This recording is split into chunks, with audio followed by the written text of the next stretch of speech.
इस वीडियो में हम बात करेंगे बायो सावर्ट्स लॉ पर डिपेंड एप्लीकेशंस के बारे में।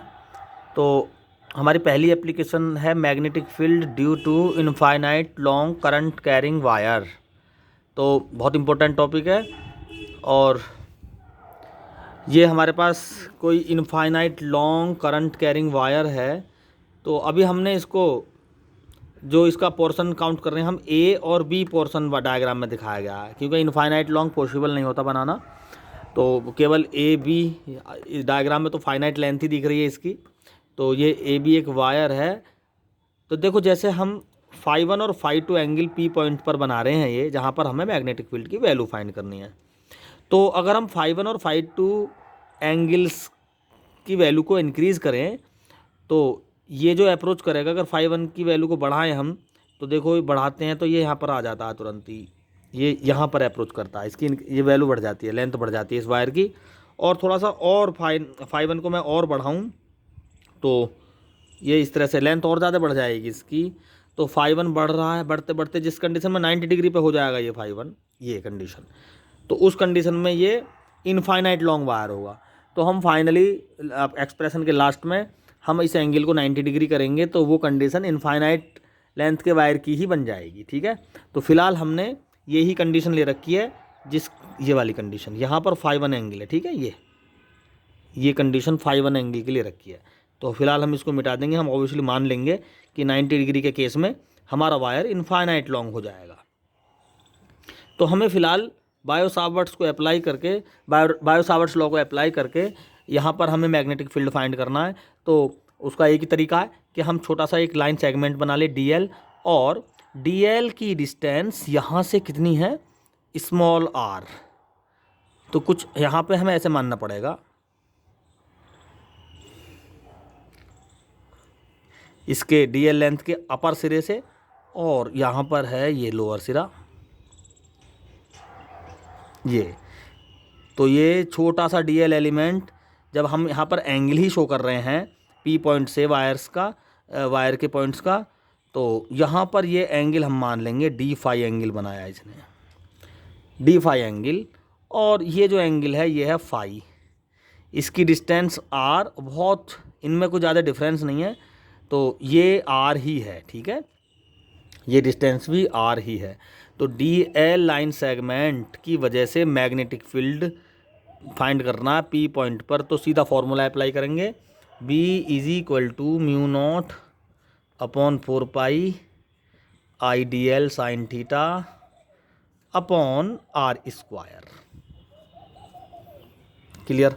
तो ये साइन थीटा क्या है, लाइन सेगमेंट से हमारा P पॉइंट किस डायरेक्शन में है, तो ये एंगल थीटा है यहाँ पर ये, और यहाँ पर हम इसको अगर ऐसे बना लें, इसको कह देंगे हम BC और ये D। तो इस ट्रायंगल में ये एंगल थीटा है यहाँ पर। ठीक है, तो हमें ये जो टर्म है DL साइन थीटा, ये यहाँ से डिस्प्लेस करनी, हटानी है। तो चूँकि साइन थीटा क्या होता है, क्योंकि ड्राइव कर रहे हैं फॉर्मूले को, तो हमें कुछ चीज़ें याद भी रखनी पड़ेंगी। हमें इतना याद रखना पड़ेगा, डिनोमिनेटर ये DL sine theta, numerator term ये हटानी पड़ेगी। साइन थीटा = परपेंडिकुलर DL है अपॉन हाइपोटेनियस है यहाँ पर BC, BC नहीं, BC upon perpendicular upon hypotenuse, तो BC अपॉन हाइपोटेनियस है DL। ठीक है, 90 डिग्री का ये एंगल है यहाँ पर, ये 90 डिग्री का एंगल है यहाँ पर, और ये हाइपोटेनियस है ये।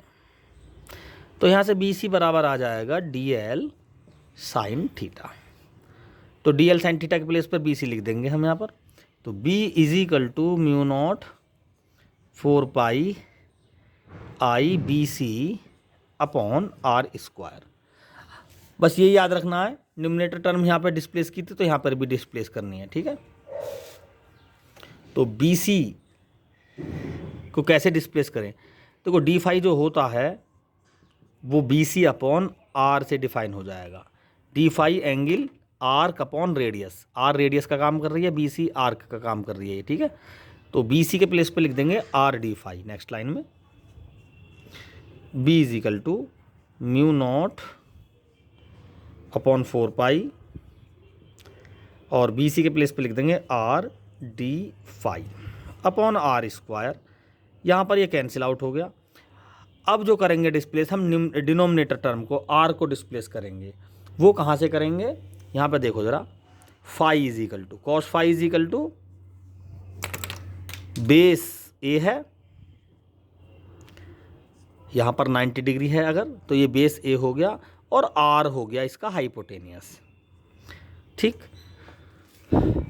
देखो ये लाइन भी हमने आर मानी है और ये लाइन भी, इसकी डिस्टेंस भी आर ही मानी है। हम अप्रॉक्सीमेट मानते हैं कि दोनों बराबर हैं, क्योंकि डी एल बहुत छोटी लाइन लेंथ एलिमेंट है, तो इस आर में और इस आर में कोई ज़्यादा फ़र्क नहीं है।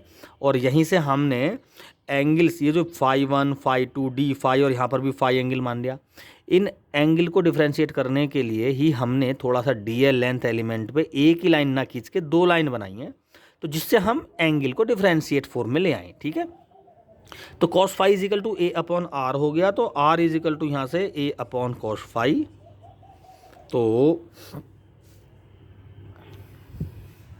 B is equal to mu naught upon 4 pi d phi ऐसी रहेगा,